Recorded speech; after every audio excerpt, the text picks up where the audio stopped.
Mark, it's good to have you back. What have you been up to? Yeah, good to be back, James. It's a quirk of our job, isn't it, that when someone is particularly unwell, we have to either write their obituary just in case, the worst happens, or update it. And so I have been in the edit room for the past few days, just sorting an obituary out. But I am glad to say that for now, it will remain on the shelf. I'm currently doing an obituary for somebody else whose health is relatively okay, but he or she is very busy. I have to update this thing every day.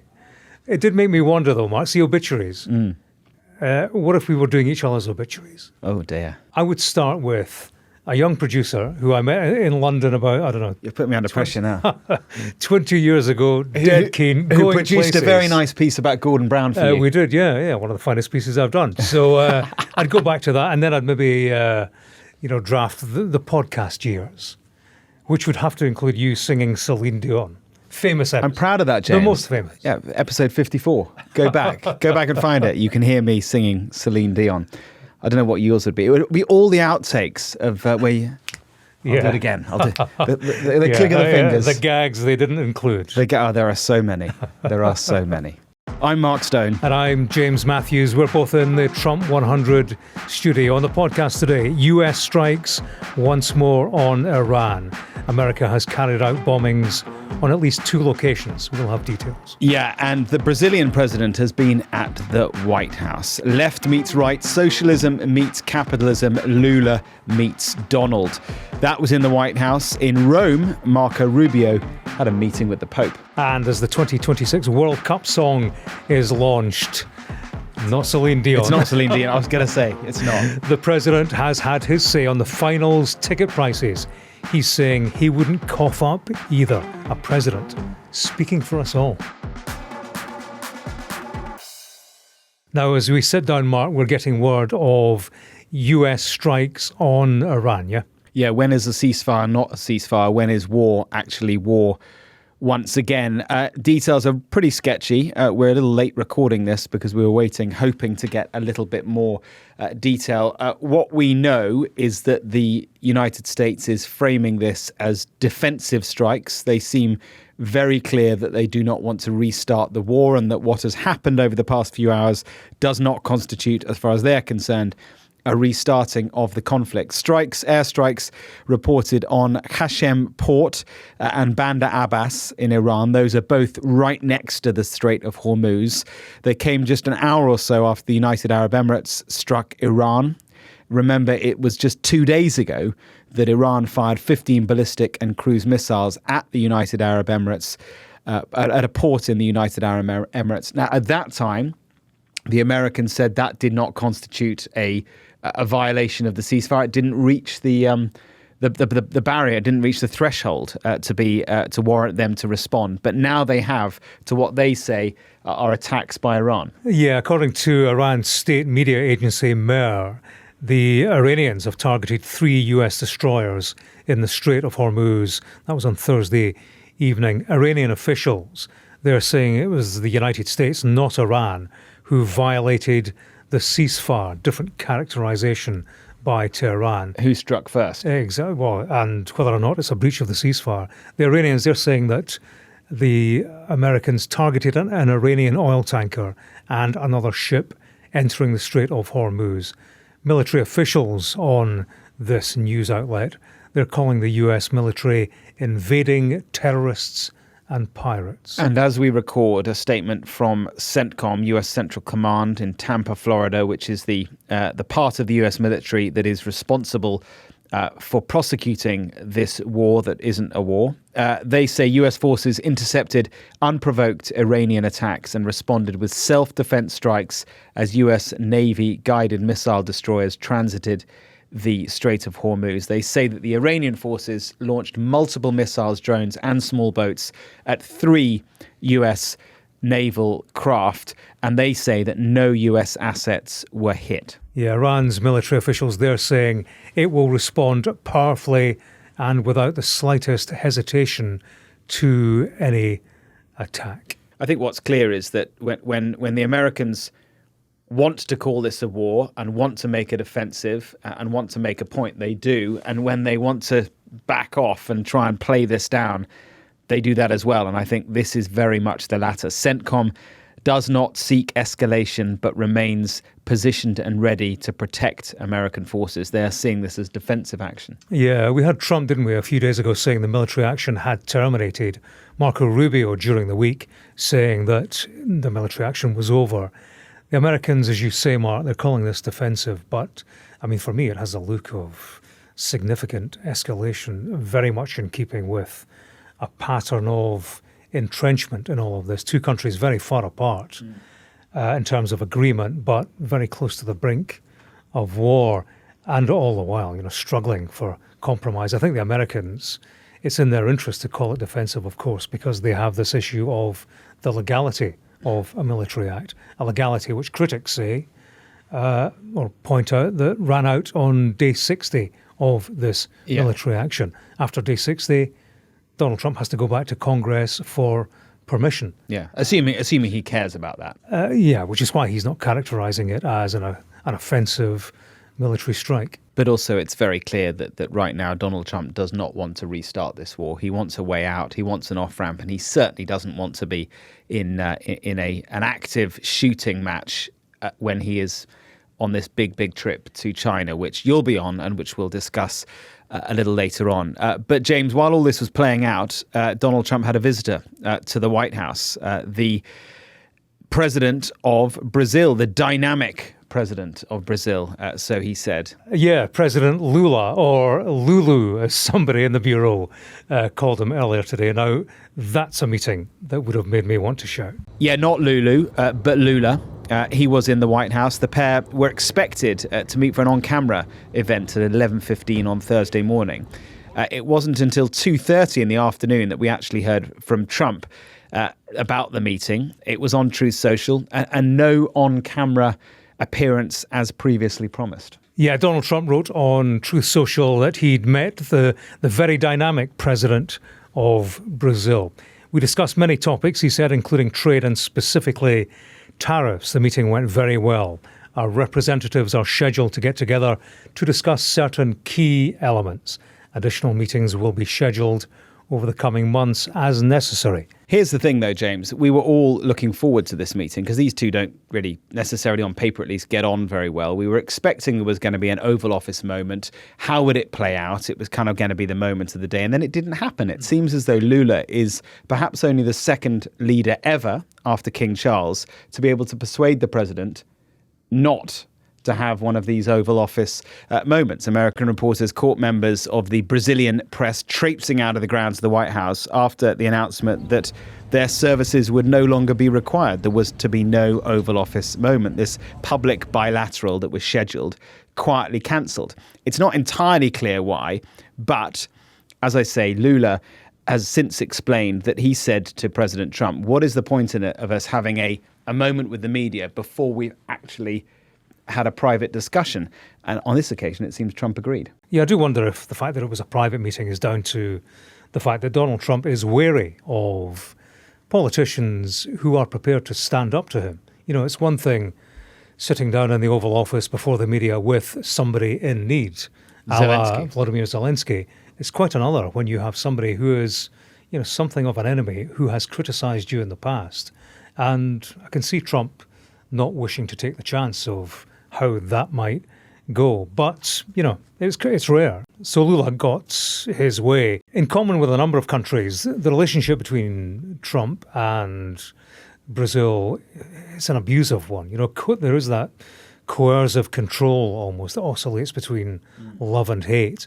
For all the acrimony, though, and Trump's punishment of Brazil, tariffs on and off and so on, he does want to keep Brazil close for a number of reasons, not least critical minerals, that cornerstone now almost of US foreign policy. Countries with the stuff that can make America's iPhones work and how to deal with them. Yeah, and critical minerals is a big deal for both countries. Brazil holds the second largest reserves of critical minerals after China, but it doesn't have the expertise to be able to extract them. And so I think there is an opportunity there for the United States, an opportunity for both countries to kind of get what they want, symbiosis, that they both work together. And both countries can see the opportunity there. Yeah, there's also the matter of the Dunroe Doctrine, that phrase coined by Trump, his desire for dominance over the Western Hemisphere. Having Brazil on side, that hemisphere's second largest nation, that would tend to feed his influence. So I can see the value to Trump in building a relationship with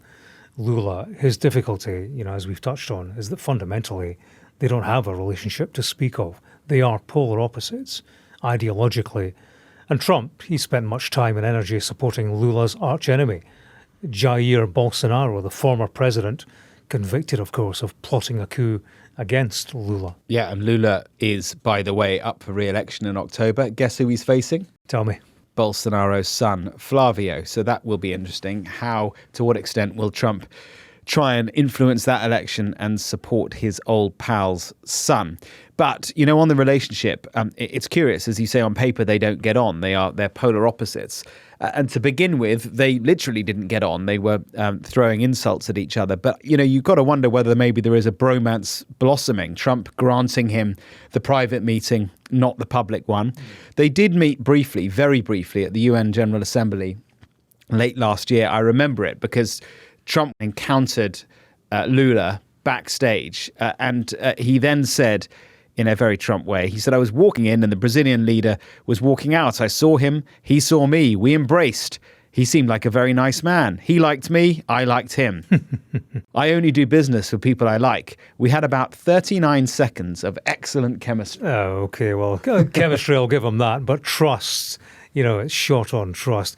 And Lula, he's watching Trump's aggression against other countries, near neighbors. He has criticized Trump on Iran and Cuba. He's also wary of the US designating Brazil's drug gangs as terrorist organizations. There is a fear in Brazil that could lead to military intervention ahead of elections this year, which, could compromise the vote. You mentioned Iran. That is the big disagreement because Brazil is aligned with Iran, not wholly, but they maintain a diplomatic relations. The Brazilian foreign minister spoke to the Iranian foreign minister just this week, I think. It's the big disagreement. And remember, too, that Brazil has a stake in this. Energy, oil, of course, but fertilizer as well. Brazil relies on so much imported fertilizer, which, as we've discussed, comes through the Strait of Hormuz. Brazil also knows the Iran challenge very well, because with Turkey in 2010, it was Brazil that brokered an agreement on the Iranian nuclear issue. It involved a swap of uranium. The idea was that Iran would hand over low-enriched uranium to Turkey, which in turn would send a quantity of enriched nuclear fuel to Iran for medical use. And it was a deal that worked. But Western countries were largely dismissive of it, saying that it was only a way for Iran to get round the sanctions. What Lula said today was what he said before, that the reason everyone dismissed the idea is because it was, quote, third world countries coming up with ideas and not the Western world. Nevertheless, what we do know is that Lula handed that 2010 agreement to Trump today and just reminded him, look, these deals can be done. We've done the very deal you want to do now. So, while the president was busy with Lula da Silva in the White House, the 14th Secretary of State, Marco Rubio, was in Rome meeting the American Pope Leo XIV.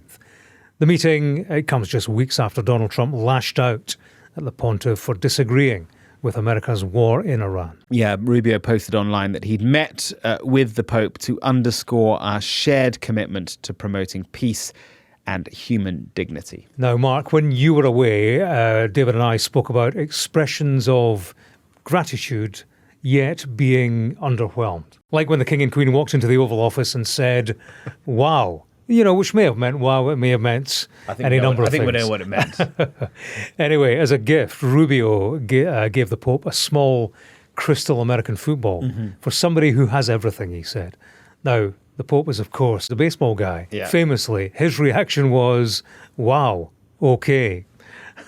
So in return, the Pope gave Rubio a pen made of olive wood, the olive branch, of course, being the symbol of peace. Very nice too. The meeting took place in the Pope's private library at a palace that overlooks St. Peter's Basilica. The Pope has emerged as a sort of spiritual counterweight to Trump's leadership and military efforts in Iran. He's nominated American bishops that are incredibly progressive as well, like appointing a former undocumented immigrant as bishop of the ultra-red state of West Virginia. If that's not red meat to Trump, I don't know what is.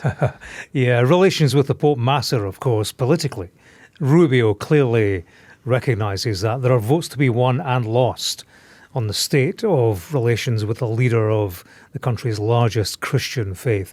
There's every chance Marco Rubio is more invested, of course, than Donald Trump, who will not be running for re-election in 2028.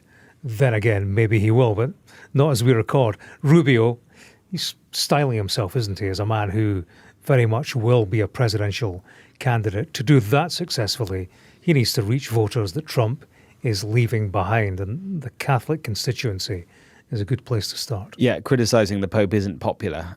Polling done since Trump's broadside clearly shows this, and I think Rubio, he knows that. What I'm interested in is the extent to which Rubio wanted to make this trip because he knows it will actually help him, or is Trump sending him out there to do the tricky business, to repair things? In a statement, the Vatican called the talks with Rubio cordial and said the shared commitment to fostering good bilateral relations between the Holy See and the United States of America was reaffirmed. Now, James, in the next episode of Trump 100, you are not going to be here in DC, are you? That's right. I'll be speaking to you from Beijing, your old stomping ground. And you know what, Mark? See this business of renewed bombing of Iran? It might get called off again. Well, there's every chance, because Trump doesn't want to walk into that room with that hanging over him. Yeah. You know, clearly China and Iran have a relationship. The United States has lent on China, or has appealed to China to engage diplomatically with Iran effectively to save the day. So to walk into very important negotiations for a whole number of reasons, Donald Trump doesn't want to walk in owing China a favour, to walk into that negotiating room one goal down. This is a huge trip, isn't it? I mean, there is no more important geopolitical relationship anywhere than that between the United States and China, and that has been the case for some time. It's a trip that was cancelled a few weeks ago, was it a month or two ago, because of the war in Iran, a war that Donald Trump said would be over quickly. Up until this latest back and forth, he could kind of claim that it's paused at least. But this trip needs to go well, doesn't it? Yeah, Trump and Xi, they've had a less than smooth relationship since Trump returned to the White House. This trip, as you say, was originally meant to happen at the end of March. The US-Israeli action put paid to that. Tariffs, technology, Taiwan, they are all up for discussion, 3 hot-button issues, which will shape the future Chinese-American relationship for potentially generations. You were Sky's China correspondent, a decade or so ago? I can't believe it was that long ago. Yeah. But you know what's true is that the relationship between America and China, like you say that Xi and Trump have a less than smooth relationship. They do, but actually, I'm just thinking back to Biden not all that long ago. That relationship really wasn't good at all. I mean, remember the spy balloon that the Americans shot down somewhere off the eastern seaboard? I mean, the relationship was really very bad, and Biden tried to rebuild it. And so actually, I think the one-on-one chemistry between Xi Jinping and Donald Trump isn't that bad. And so I think that's quite a good place for the two of them to start. But I remember when I was based in China, Xi Jinping had just taken over as the new leader, the new president, and it was a time when he was seen to be the great reformer. China was going to be this different country under Xi Jinping, and it's very different in one way, in the speed with which it's modernized, the speed with which it has developed its military. I mean, I remember there was big fanfare when I was there over the new aircraft carrier that they've launched. I mean, since then, they have built so many more aircraft carriers. It's massively different in some ways, but in other ways, he's not been a reformer at all. It's continuity communism. Yeah, much to discuss next week. Some serious politics to play out as the world's two big superpowers get together in the latest round of Who's the Daddy. Important to them, important to all of us. You've not been to Beijing, China before, have you? Never. What would you recommend? You're going to love it. You're going to be blown away. I mean, it is. Not sure I'm going to get a day off, mind you. But well, I hope you do. Great Wall, Forbidden City. There's a few things you should do that probably aren't there anymore. Like people who are familiar with Beijing, the Silk Market was a great place. Right. It's where you get fake everything. Yeah. Is that where you got that fake tie? The fake tie that was thrown down there. It says on the back, "Made in France," and then if you lift the bit of cloth inside, it actually says "Made in China." I bought that in the Silk Market in Beijing. You could buy Susan, a very nice fake Prada handbag. As if I would bring back a fake anything for my darling wife. The truth is that the point is that China has changed a lot over the years, over Xi Jinping, and I imagine Helen Ann will be able to tell us, but I imagine all that is long gone. Yeah, can't wait. Dumplings, enjoy them. Yeah, I've had a few fake dumplings in my time. I look forward to the real thing. Shall we talk about the World Cup?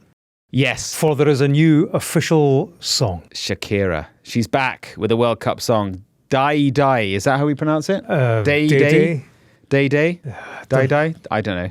Anyway, it's very Shakira, shall we say. It landed on the week that Donald Trump took a pop at his old buddy Gianni Infantino over ticket prices, which are just mad, aren't they? Yeah, well, they are. Yeah. In fact, we checked today for a ticket for the World Cup final. It's more than $11 million. That's ridiculous. Trump's not happy about the ticket prices. Speaking to the New York Post, he said when he was asked about how much it's all going to cost, he was asked what he made of America's the price of the tickets at America's opening match, costing at least $1,100. He said he wouldn't pay it. Well, it's fair enough, isn't it? I was like my kids, Jack and Milo, less so Amelia, the youngest, but Jack and Milo were very up for a few matches. And I genuinely thought a year or so ago, we'd be going to maybe 2 or 3. Yeah. We're not going to go to any. They're way too expensive. And they could have worn their hip strips, Mark. They could have done. And everyone would have gone, what's that? Yeah, as long as they grow up young hippies, that'll do me. Yeah, for the record listeners, James is trying to get my kids to support Hibs. And so he bought them both jerseys, didn't you? Yeah, well, it matters to me, Mark, that their Scottish football team is Hibs. And one day, though, I'll be sat at home in my slippers and there'll be a knock at the door and there'll be 2 young, handsome lads standing there, hip strips on, and they'll say, "Remember us, James? We're going to the game. Do you fancy?" Oh. And we'll have a great day out. And, we'll take a selfie, send it to you. Yeah. You'll still be racing at 100 miles an hour. And we'll get you down to the county ground in Swindon as well. Swindon. Don't be so rude. Hibs and Swindon. The high life. But, I tell you, speaking of the World Cup, and clearly the song's great, prices are an issue, but I logged on to signed up for the Boston Tartan Army on Facebook. Yeah. And they're actually getting stuck into matters far more urgent. One guy was asking, members, and I'm paraphrasing, but he said, "Just checking, what is the legality of not wearing underpants underneath your kilt?" Who cares about ticket prices? Anyway. That's it. Air China for you. Air China, yeah. 16-hour flight. 4-hour drive to New York, to JFK, and then a 16-hour flight. You can fly from here to New York. Yeah, we didn't book it in time. It's not like your day. It's not like your day in Beijing when you knew all the dodges. Listen, thank you for listening and for watching. Do get in touch with us.